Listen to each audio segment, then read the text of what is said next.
Balcony में बैठे सरला जी और दीनानाथ जी चाय की चुस्की लेते हुए एक आवश्यक विषय पर चर्चा कर रहे थे।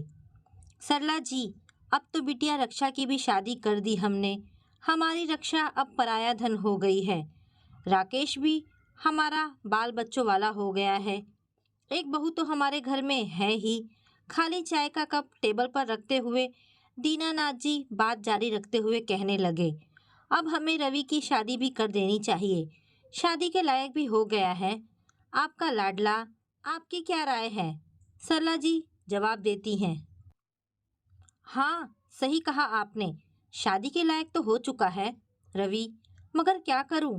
अड़ियल कहता है, मम्मी जब तक ऑफिस में मेरा अच्छा पोस्ट नहीं हो जाता तब तक शादी का ख्याल निकाल दो आप दिमाग से। ऑलरेडी मेरे ऊपर काम का बोझ है। तो क्या महाराज जी शादी नहीं करेंगे? अगर इनको पोस्ट अच्छी नहीं मिली तो यह कुंवारे ही रह जाएंगे। ठिठोली करते हुए दीनानाथ जी कहने लगे, नहीं जी, मुझे पूरा विश्वास है कि रवि को मनचाही पोस्ट जरूर मिल जाएगी। आखिर दिन रात मेहनत तो करता ही है मेरा बेटा। अब मुझे इसके लिए लड़की ढूंढनी शुरू कर देनी चाहिए। सरला जी और दीनानाथ जी दो बेटे व एक बेटी के साथ सुखी परिवार के मालिक थे। दीनानाथ जी बैंक में मैनेजर के पद पर कार्यरत थे और हंसी खुशी वाला जीवन बिता रहे थे। बड़ा बेटा राकेश एक बड़ी कंपनी में मार्केटिंग मैनेजर है और पत्नी दीपा पहले एक प्राइवेट टीचर थी, मगर बेटे को जन्म देने के बाद अब वो घरेलू हो गई है। दूसरा बेटा रवि है, जिसकी शादी की चर्चा ऊपर हो रही थी। रवि प्राइवेट कंपनी में सॉफ्टवेयर इंजीनियर था, मगर अपना पोस्ट बढ़ाने के लिए वह कड़ी से कड़ी मेहनत कर रहा था। और सबसे छोटी बेटी है रक्षा, जो हाल ही में ब्याही गई थी। सरला जी और बहू दीपा का रिश्ता सास बहू से ज़्यादा माँ बेटी जैसा था। दोनों सास बहू मिलकर घर चला रही थी। दोनों सास बहू में आपसी तालमेल बैठ चुका था। दीपा घर में सबका खूब ख्याल रखती। दीपा बहू धर्म की जिम्मेदारी बड़ी बखूबी से निभा रही थी। ना ही सरला जी को बहू दीपा से कोई शिकायत थी और ना ही दीपा को सास सरला से। जब बेटे रवि का तरक्की हो गया और उसे अच्छी कंपनी में पोस्ट मिल गई और साथ ही साथ सालाना कमाई में भी वृद्धि हो गई, तब सभी परिवारजन बहुत खुश तो हुए। अब सरला जी बहुत हल्का सा महसूस कर रही थी और सारी रिश्तेदारी व आस पड़ोस में यह खबर फैल गई। तब रवि के विवाह के लिए लोगों का आना शुरू हो गया था। वैसे भी सरला जी ने पहले ही बात चला रखी थी। अब छुट्टियों के दिन तो दिन का खाना शाम को हो पाता। रिश्ते तो कई आए, पर कोई रवि को पसंद नहीं, तो कहीं सरला जी को, तो कहीं बेटी रक्षा और बहू दीपा को नापसंद। राजस्थान से जब देव बाबूजी की बेटी रश्मि का रिश्ता आया तो सभी को पसंद आया। यह रिश्ता मामी जी ने बताया था। देव बाबूजी मामी जी के दूर के रिश्तेदार थे। देव बाबूजी राजस्थान यूनिवर्सिटी के कार्यालय में हेड क्लर्क के पद पर कार्य करते थे। देव बाबूजी को एक लड़की रश्मि और एक लड़का अजय है। अजय बड़ा और शादीशुदा था और रश्मि की शादी की बात रवि से चलवाई गई थी। जब देव बाबू को रवि के पदोन्नति के बारे में पता चला और बस यह जानकर रवि की अभी शादी नहीं हुई है, तो उन्होंने मामी के द्वारा अपनी बेटी रश्मि की बात चलवाई और संयोग से सभी को रश्मि पसंद आई। देव बाबू जब एक बार घर आए तो फोटो तथा अन्य बातों से संतुष्ट होने पर बेटी रश्मि को दिखाने का प्रस्ताव रखा। सभी ने प्रस्ताव स्वीकार किया और रश्मि को एक दिन देख आए। रश्मि रूप गुण के साथ सरल स्वभाव की लगी थी। थोड़ा रक्षा और दीपा ने मुंह बनाया था, अरे मम्मी, थोड़ी ही देर में क्या पता लगाना गुण स्वभाव का। तभी मामी जी स्पष्ट बोली, अरे दीदी, पहली बार तो सभी को घबराहट होती है और कुछ ना कुछ बात तो सभी के साथ रहती है। लड़कियों को ससुराल में जाकर एडजस्ट तो करना ही पड़ता है। सरला जी ने भी मामी जी का समर्थन किया और बस रिश्ते पर सबकी मुहर लग गई और जल्द ही रवि और रश्मि की सगाई की रस्म भी पूरी कर दी गई। साधारण ढंग से रक्षा भी ससुराल से आ गई थी मायके। अब सरला जी और रक्षा और दीपा लग गई शादी की तैयारियां करने में। आज संडे का दिन था और सभी बैठे थे। सरला जी और दीनानाथ जी सबके साथ बैठे शादी कब करना है, क्या करना है, कैसे करना है आदि बातों में मगन थे। दीनानाथ जी लड़की वालों से कोई मांग, दहेज आदि के विरुद्ध थे। सभी का कहना था कि शादी शीघ्र होनी चाहिए। रवि की शादी अब सही समय और जल्द से जल्द हो जानी चाहिए।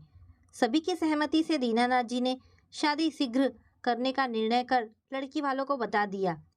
वे लोग भी शादी शीघ्र करना चाहते थे। दोनों पक्ष के तैयार होने पर अब शादी संबंधी तैयारियां शुरू हो गई। घर में शादी की गहमा-गहमी शुरू हो गई। सरला जी की बहनें आई, भाई, भाभी पहले ही आ गई थी। बुआ, चाचा जी, चाची जी, अन्य रिश्तेदारों का आना भी शुरू हो गया था। सभी अपने अपने ढंग से खुशियां बांट रहे थे।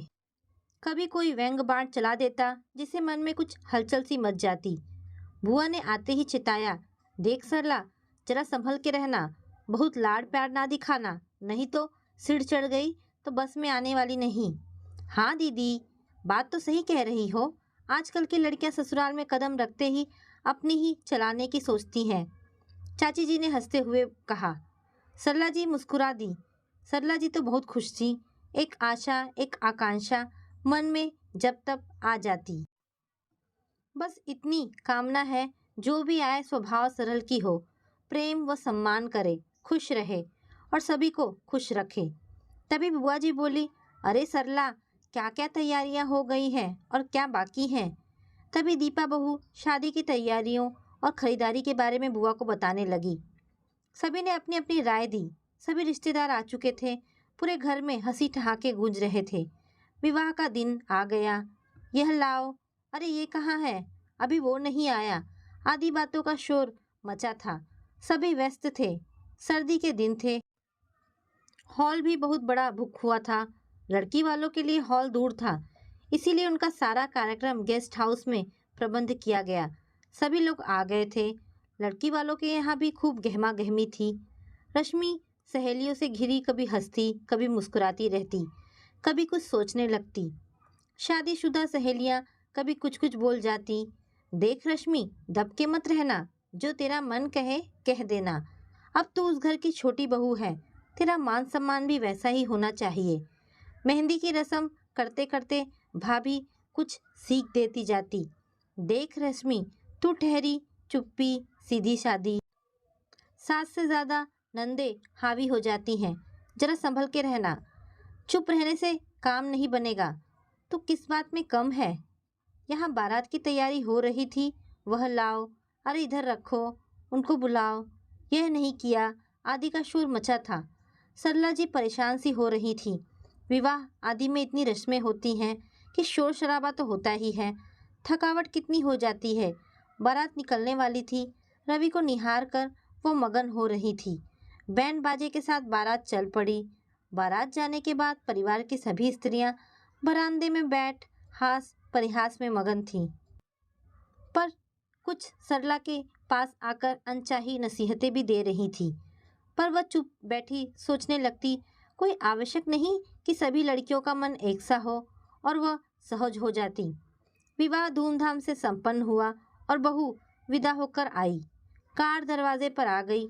रक्षा और सीमा बहू कार से उतरकर घर में आकर बोली, सब लोग जल्दी चलिए बहू को उतारने। सभी लोग बहुत थके हैं, रात भर के जगे हैं। सरला जी भागी भागी आईं और बेटे और बहू का आरती उतारने लगी। तभी झट से बहू ने कार से उतरकर सास के पैर छुए। सरला जी ने बहू को खड़े कर गले से लगाया। सभी लोग वहां आकर खड़े हो गए। सारी आवश्यक रस्में निभाई गई और रश्मि और रवि को साथ में नाश्ता करवाया गया। रात को मुंह दिखाई की रस्म हुई और रश्मि ने सबको दो दो साड़ी दी। सब खुश थे, केवल जेठानी दीपा को छोड़कर। साड़ी देखते ही दीपा का मुंह बन गया। बोली, यह कैसी साड़ी है, एकदम देहाती, और रंग भी कैसा है। वह पहनने में आनाकानी करने लगी। ननद रक्षा बोली, अब जैसी भी आई है रख लो। धीरे धीरे बहू से रिश्तेदार चले गए। रक्षा अभी नहीं गई थी। रश्मि बहू की नम्रता व व्यवहार से सभी बड़े प्रसन्न थे। रश्मि ने आते ही जेठानी से तालमेल बिठा लिया। रश्मि बड़े सवेरे उठकर नहाकर सज संवर कर सबके पैर स्पर्श कर रसोई घर में आ जाती। जेठानी देवरानी मिलकर चाय नाश्ता बनाती। रक्षा के ससुराल से भी उसके सास ससुर की बुलाहट आ रही थी। काफी दिन हो भी गए थे, विवाह के पहले से ही यहाँ थी। अतः अब रक्षा भी अपने घर जाने की तैयारी कर रही थी। सरला जी ने रक्षा को उचित उपहार के साथ ससुराल भेजा। सभी लोग बड़े प्रसन्न हुए। धीरे धीरे समय गुजरने लगे और 6 महीने के बाद ही रवि का ट्रांसफर बेंगलोर हो गया। रवि अकेले ही बेंगलोर चला गया क्योंकि वो रश्मि को अपने घर की रखना चाहता था। मगर वहाँ नए शहर में उसे 1 महीने में ही तकलीफ होने लगी। इसीलिए सरला जी और दीनानाथ जी ने फैसला किया कि अब बहू रश्मि भी वहाँ बेटे संग शिफ्ट हो जाए, क्योंकि नौकरी तो करनी ही है। रश्मि और रवि अब साथ में बेंगलोर रहने लगे। हंसी खुशी यह 1 साल कैसे गुजर गए पता ही नहीं चला। इसी बीच रश्मि की गोद भर आई। यह खुशखबरी सुनकर सरला जी फूले ना समाई। अब बहू वहाँ बेंगलोर में अकेली कैसे संभाल पाएगी खुद को। वहाँ कोई तो होना ही चाहिए जो रश्मि का ख्याल रख सके। इसीलिए सरला जी बेटे बहू के बुलाने और खुद के इच्छा से बेंगलोर आ गई। मन की बेहद साफ सरल सीधी सरला जी यहाँ आकर अति उत्साहित थी। बहू से आते ही कह दिया, बहू अब मैं आ गई हूँ, अब तुम बिल्कुल बेफिक्र हो जाओ। जैसे तुम मायके में रहती थी वैसे ही आराम से रहो। मैं तुम्हारा ख्याल रखूंगी। सास के प्यार और मधुरता से भरे व्यवहार को देखकर रश्मि खुशी से भर उठी। सरला जी बहू से बहुत स्नेह करती, उसकी पसंद के खाने के व्यंजन बनाती, उसे जिस चीज़ की ज़रूरत होती फौरन ला देती। एकदम सवेरे सरला जी उठकर चाय नाश्ता आदि तैयार कर देती वह और आवाज़ लगाती, बहू आ जाओ, सब मिलकर चाय पियेंगे। रश्मि तो निहाल हो उठती। रश्मि की अब आदत बनती जा रही थी एक भी काम ना करने की। उसने तो सास के बारे में कईयों के अनुभव सुने थे कि बहू के इस अवस्था में आते ही सास सब काम छोड़कर आराम करने लगती हैं और सारा भार बहू पर डाल देती हैं ताकि डिलीवरी साधारण से हो जाए। लेकिन यहाँ तो मामला ही उल्टा दिख रहा था। सास स्वयं ही सारे कार्य कर रही थी और बहू तो नाम मात्र के लिए ही सहयोग दे रही थी। सरला जी को शुरू से ही कार्य करने की आदत थी। बड़े प्यार से बहू से पूछती, आज क्या खाने में बनाऊं? तुम्हें क्या पसंद है? रश्मि बड़ी खुशी से अपनी फरमाइश बताती और सास खाना बनाने में लग जाती। रश्मि आगे पीछे घूमती, कुछ बातें करती, फिर अपने कमरे में चली जाती। समय काटने के लिए रश्मि ने 2 किटी पार्टी ज्वाइन कर ली। कुछ सहेलियां भी बना ली। कभी वह उनके घर चली जाती, कभी वे उसके घर आ जाती। जब भी 2-4 सहेलियां आती, रश्मि उनसे अपनी सास की तारीफ करती। सरला जी अपनी तारीफ सुनकर गदगद हो जाती। बेटे को तो काम के अलावा फुर्सत ही नहीं था। समय कैसे बीत गया पता ही नहीं लगा। और रश्मि ने एक बेटी को जन्म दिया। सभी लोग बहुत खुश थे। दीनानाथ जी, रक्षा, राकेश और दीपा, बच्चे सभी आए थे छठी और बरही पूजा में। सारे कार्यक्रम हो जाने के बाद सभी वापस लौट गए, केवल दीनानाथ जी को छोड़कर। धीरे धीरे समय बीतने लगा। अब नन्ही बच्ची 6 महीने की हो गई थी। रश्मि की सोच में परिवर्तन होने लगा। उसे महसूस हुआ कि बहुत सारा काम तो सासू माँ कर ही लेती हैं और कभी कोई शिकायत नहीं करती और ना ही उससे कुछ करने के लिए कहती हैं। तो समय काटने के लिए उसने 2-3 महिला ग्रुप भी ज्वाइन कर लिए।